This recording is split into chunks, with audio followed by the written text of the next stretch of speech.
Friend, welcome back to my YouTube channel. आज हम लोग इस वीडियो में एनसीईआरटी क्लास 6 का सामाजिक एवं राजनीतिक जीवन का थर्ड चैप्टर पढ़ने वाले हैं। फर्स्ट से और सेकंड हम पढ़ लिए। थर्ड चैप्टर है सरकार, यानी कि सरकार क्या है। तो आइए पढ़ते हैं और समझते हैं। यहाँ पर थर्ड चैप्टर का नाम है सरकार। सरकार क्या है, सरकार के बारे में हम लोग पढ़ने वाले हैं। आपने सरकार शब्द का जिक्र कई बार सुना होगा। इस पाठ में आप यही पढ़ेंगे कि सरकार क्या है, यानी कि हम लोग इस पाठ में क्या पढ़ने वाले हैं वो यहाँ पर बताया गया है और यह हमारे जीवन में कितनी महत्वपूर्ण भूमिका निभाती है। सरकार क्या करती है, वो निर्णय कैसे लेती है, अलग अलग तरह की सरकारों जैसे लोकतांत्रिक सरकार एवं राजनीतिक सरकार के बीच क्या अंतर है, चलिए पढ़कर पता लगाते हैं। तो आइए हम लोग शुरू करते हैं। कह रहा है, हर एक देश को विभिन्न निर्णय लेने एवं काम करने के लिए सरकार की ज़रूरत होती है। यह निर्णय कई विषयों से संबंधित हो सकते हैं, यानी कि जो निर्णय लेने का विषय वो कई विषयों से संबंधित हो सकती है। सड़क और स्कूल कहाँ बनाए जाए, बहुत ज़्यादा महंगी हो जाने पर किसी चीज़ के दाम कैसे घटाए जाए, अथवा बिजली की आपूर्ति को कैसे बढ़ाया जाए। सरकार कई सामाजिक मुद्दों पर कार्रवाई करती है। ये सब किसका काम है और कौन कार्रवाई करता है? सरकार। उदाहरण के लिए सरकार गरीबों को मदद करने के लिए कई कार्यक्रम चलाती है। इनके अलावा वह अन्य महत्वपूर्ण काम भी करती है, जैसे डाक एवं रेल सेवाएं चलाना और भी बहुत कुछ। सरकार का काम देश की सीमाओं की सुरक्षा करना और दूसरे देशों में शांतिपूर्ण संबंध बनाए रखना भी है। उसकी जिम्मेदारी यह सुनिश्चित करना है कि देश के सभी नागरिकों को पर्याप्त भोजन और अच्छी स्वास्थ्य सुविधाएं मिले।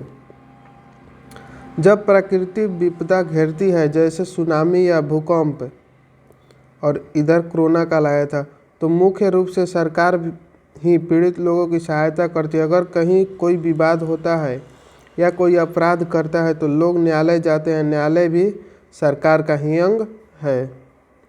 पुलिस स्टेशन, न्यायालय, कोर्ट, ये सब सरकार का ही एक अंग है। शायद आपको यह जानकर आश्चर्य हो रहा होगा कि सरकार इतना सब कुछ कैसे कर पाती है और सरकार के लिए इन कामों को करना क्यों ज़रूरी है। जब लोग इकट्ठा रहते हैं और काम करते हैं तो कुछ हद तक एक व्यवस्था की ज़रूरत होती है, जिसमें कुछ उदाहरण जो सरकार का अंग है: सर्वोच्च न्यायालय, भारत पेट्रोलियम, भारत रेल। यहाँ पर फिगर दर्शाया गया है।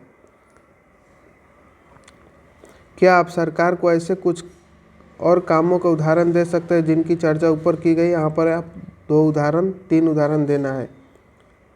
आवश्यक निर्णय लिए जा सके। कुछ नियमों की ज़रूरत होती है जो सब पर लागू हो। उदाहरण के लिए संसाधनों के नियंत्रण और देश की सीमा की सुरक्षा की ज़रूरत है, ताकि लोग सुरक्षित महसूस कर सकें। लोगों के लिए सरकार कई तरह के काम करती है। वह नियम बनाती है, निर्णय लेती है और अपनी सीमा में रहने वाले लोगों पर उन्हें लागू करती है। यानी कि सरकार जो नियम बनाती है उसे लोग जो रहते हैं उन पर लागू करती है। सरकार का स्तर क्या है? अब आपको पता है कि सरकार कितनी सारी अलग अलग चीज़ों के लिए जिम्मेदार है, तो क्या आप सोच सकते हैं कि सरकार ये सारे इंतजाम कैसे करती होगी? दरअसल सरकार अलग अलग स्तरों पर काम करती है: स्थानीय स्तर पर, राज्य का स्तर पर एवं राष्ट्रीय स्तर पर। सरकार 3 स्तर पर काम करती है: स्थानीय स्तर, राज्य का स्तर एवं राष्ट्रीय स्तर पर। स्थानीय स्तर का मतलब आपके गांव, यानी कि स्थानीय स्तर का मतलब क्या है? तो हमारे गांव, शहर या मोहल्ले। हमारे गांव या शहर मोहल्ले क्या हो गया? ये हो गया स्थानीय स्तर। राज्य स्तर का मतलब है कि जो पूरे राज्यों को ध्यान में रखे, जैसे हरियाणा, असम, बिहार। ये सरकार पूरे राज्य में काम करती है। मानचित्रों को देखें। राष्ट्रीय स्तर की सरकार का संबंध पूरे देश में होता है। इस किताब में आप लोग आगे चलकर पढ़ेंगे कि स्थानीय सरकार कैसे काम करती है, और आगे की कक्षाओं में राज्य एवं राष्ट्रीय स्तर पर सरकार में कामों के बारे में जानेंगे। यहाँ पर जो मानचित्र दिखाए गए, इसमें देख सकते हैं आप कैसे काम करती है। यहाँ पर राजधानी शहर, राष्ट्रीय राजधानी दिल्ली से यहाँ पर अंकित किया गया है। यहाँ पर भी मानचित्र से दर्शाया गया है। क्या दर्शाया गया है? नोट, आंध्र प्रदेश राज्य के पूर्ण गठन के बाद 2 जून 2014 को तेलंगाना भारत का 29वां राज्य बन गया। यानी कि 2 जून 2014 को तेलंगाना भारत का 29वां राज्य बन गया था। 31 अक्टूबर 2019 में जम्मू और कश्मीर राज्य 2 अलग अलग केंद्र शासित प्रदेश में बंट गए और जम्मू और कश्मीर तथा लद्दाख। कब? तो 31 अक्टूबर 2019। सरकार का कानून, यानी कि सरकार का क्या कानून है? सरकार कानून बनाती है और देश में रहने वाले सभी लोगों को वो कानून मानने होते हैं। केवल यही वह तरीका है जिससे सरकार काम करती है। सरकार के पास जैसे कानून बनाने की ताकत होती है, वैसे ही यह ताकत भी होती है कि लोगों को कानून मानने के लिए बाध्य करे। उदाहरण के लिए एक कानून है कि गाड़ी चलाने वाले के पास लाइसेंस होना चाहिए। अगर कोई लाइसेंस के बिना गाड़ी चलाते हुए पकड़ा जाए तो उसे जेल की सज़ा काटनी पड़ती है या जुर्माना भरना पड़ता है, जो कि एक नियम बनाया गया है। किसी दूसरे कानून को लेकर यह विचार कीजिए कि लोगों के लिए उसे मानना क्यों जरूरी है। सरकार जो कार्रवाई कर सकती है, उसके अलावा अगर लोगों को लगे कि किसी कानून या ढंग से पालन नहीं हो रहा है तो वे कुछ भी कदम उठा सकते हैं। उदाहरण के लिए, अगर किसी व्यक्ति को यह लगे कि उसके धर्म या उसकी जाति के कारण किसी नौकरी में नहीं लिया गया तो वह न्यायालय जा सकता है और यह दावा कर सकता है कि कानून का पालन नहीं हो रहा है। तब न्यायालय आदेश देगा कि क्या कदम उठाने की ज़रूरत है। सरकार के प्रकार, यानी कि सरकार के प्रकार क्या है? सरकार को निर्णय लेने और कानून पालन करने वाले, यानी उन्हें बाध्य बनाने की शक्ति कौन देता है? यानी कि जो भी नियम लागू करता है उसका शक्ति कौन देता है? इस प्रश्न का उत्तर इस बात पर निर्भर करता है कि उस देश में कैसी सरकार है। लोकतंत्र में है तो लोग ही सरकार को यह शक्ति देते हैं। लोग ऐसा चुनाव के माध्यम से करते हैं। वे अपनी पसंद के नेता को वोट देकर चुनते हैं। एक बार चुन लिए जाने के बाद यही लोग सरकार बनाते हैं। लोकतंत्र में सरकार को अपने निर्णय एवं उठाए गए कदमों के आधार बताना होता है और सफाई देनी होती है। एक दूसरी तरह की सरकार होती है जिसे राजतंत्रीय सरकार कहते हैं। इसमें राजा यानी रानी के पास निर्णय लेने का, सरकार चलाने की शक्ति होती है। राजा के पास सलाहकारों का एक छोटा सा समूह होता है जिससे वह विभिन्न मुद्दों पर चर्चा कर सकते हैं। अंतिम निर्णय लेने की शक्ति उन्हीं के पास होती है। यहाँ पर कोई इम्पोर्टेंट तथ्य दिया गया है। लोकतंत्र में लोगों की भागीदारी उन निर्णयों को लेने में महत्वपूर्ण है जो उनके प्रभावित करते हैं। क्या आप इससे सहमत हैं? अपने जवाब को 2 कारण लिखना है। आपके यहाँ किस प्रकार की शासन व्यवस्था है? उसके स्थान पर आप कैसी शासन व्यवस्था चाहेंगे और क्यों? नीचे दिए गए कथनों में जो गलतियाँ उन्हें सुधार कर लिखिए, यानी कि जो कथन है उसको सुधार कर लिखना है। यहाँ पर मतदान के समय मतदान की उंगली पर स्याही से निशान लगाया जाता है ताकि केवल एक वोट दे सके।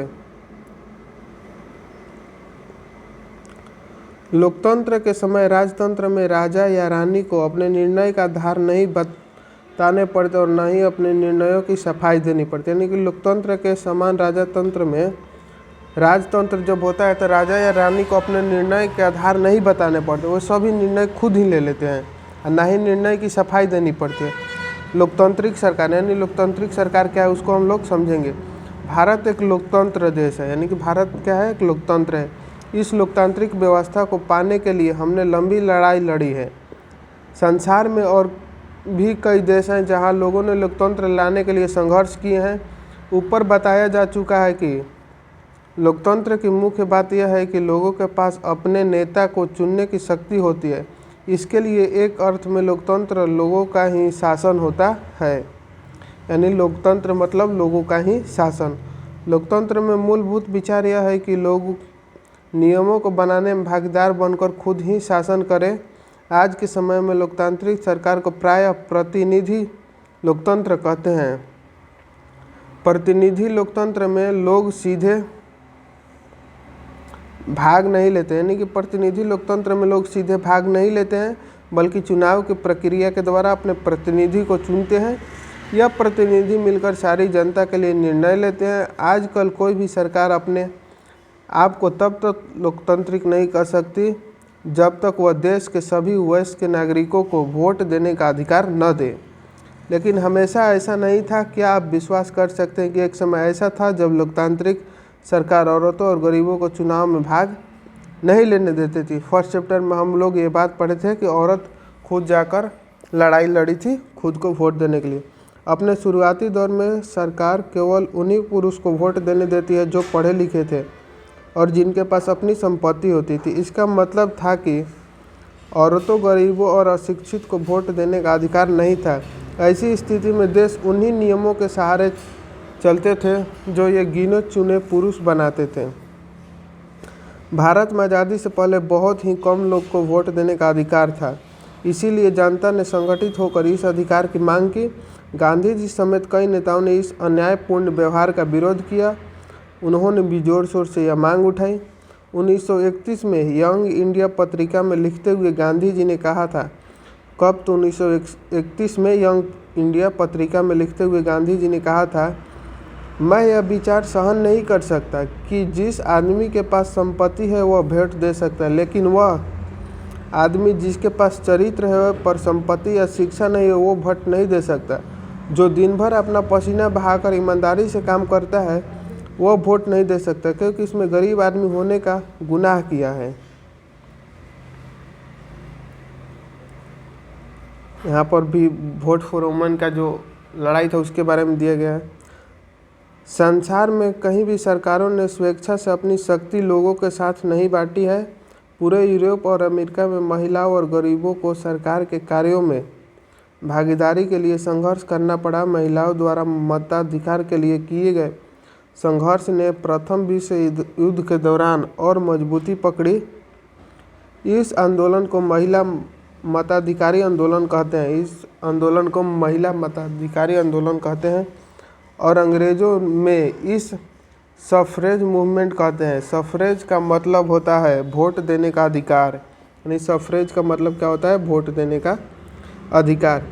युद्ध के दौरान बहुत से पुरुष लड़ाई में थे, इसलिए महिलाओं को उन काम को करने के लिए बुलाया गया जो पहले पुरुष के काम माने जाते थे। जो सिर्फ पुरुष पहले काम करते थे, लेकिन उसके बाद महिलाओं को भी उस काम में भागीदारी लेने का मौका दिया गया। जब महिलाओं ने विभिन्न प्रकार के काम और उनकी व्यवस्था करना शुरू किया तो लोगों को यह देखकर बड़ा आश्चर्य होगा कि उन्होंने महिलाओं और उनकी क्षमताओं के बारे में क्यों इतनी गलती रूढ़िबद्ध धारणाएं बनाए रखी थी कि महिलाएं ये काम नहीं कर सकती। इस तरह महिलाओं को निर्णय लेने में सामान्य रूप से योग्य माने जाने लगा। महिलाएं मत अधिकार आंदोलन की साथियों ने सभी महिलाओं के लिए वोट देने का अधिकार की मांग की। उनकी आवाज़ सुनी जाए, इसके लिए उन्होंने जगह जगह पर अपने आप को लोहे की जंजीर में बांधकर प्रदर्शन किया। उनमें से कई क्रांतिकारी महिलाएं जेल गई और भूख हड़ताल पर बैठी। अमेरिका में औरत को वोट देने का अधिकार 1920 में मिला, जबकि इंग्लैंड की औरतों को यह अधिकार सालों बाद यानी कि 1928 में मिला। अमेरिका में कब मिला तो 1920 में और इंग्लैंड में 1928 में। यही सब मेन लाइन याद करना है और पूरा बस ऐसे ही समझना है। यहाँ पर कह रहा है पृष्ठ 33 और 34 पर मानचित्रों को देखिए। वे भारत के राज्य, केंद्र शासित प्रदेश और जिलों को दर्शाते हैं। इन मानचित्र और विभिन्न अन्य संसाधनों से निम्न जानकारी का पता लगाइए। भारत के पड़ोसी देश के नाम लिखना है, अपने राज्य, केंद्र शासित प्रदेश और उसके पड़ोसी के नाम लिखना है, अपने ज़िले और उसके पड़ोसी ज़िले का नाम लिखना है, अपने ज़िले से राष्ट्रीय राजधानी के लिए जाने वाले मार्ग के बारे में देखना है। और यहाँ पर नीचे दिया गया, नीचे की तालिका में दिए गए कथनों पर नज़र दौड़ाइए। क्या आप पहचान सकते हैं कि वे सरकार किस स्तर से संबंधित, उनके आगे निशान लगाना है। यह अभ्यास है, इसको आप कर लेंगे। आप सरकार शब्द से क्या समझते हैं, यानी कि सरकार शब्द से आप क्या समझते हैं, एक सूची बनाइए। किस तरह से आप सरकार आपको जीवन प्रभावित करती है, यानी कि सरकार हमें किस तरह जीवन प्रभावित करती है। सरकार को कानून के रूप में सबके लिए नियम बनाने की क्या ज़रूरत है, यानी कि सबके लिए नियम बनाने की क्या ज़रूरत है। लोकतांत्रिक सरकार के आवश्यक लक्षण क्या है, यानी कि लोकतांत्रिक सरकार जो होता है उसका आवश्यक लक्षण और आवश्यक काम क्या होते हैं। नेक्स्ट है महिला मताधिकार आंदोलन क्या है, उसकी उपलब्धि क्या थी। गांधी जी का दृढ़ विश्वास था कि भारत में हर एक वयस्क को वोट देने का अधिकार मिलना चाहिए, लेकिन बहुत सारे लोग उनके विचार से सहमत नहीं है। बहुत लोगों को लगता है कि अशिक्षित लोगों को, जो ज़्यादातर गरीब है, वोट देने का अधिकार नहीं मिलना चाहिए। आपका क्या विचार है? क्या आपको लगता है कि यह भेदभाव का एक रूप होगा? आपको इस पर क्या विचार है, आप बताइएगा। ये चैप्टर ख़त्म हो गया। नेक्स्ट चैप्टर में मिलते हैं नेक्स्ट वीडियो के साथ। तब तक के लिए जय हिंद।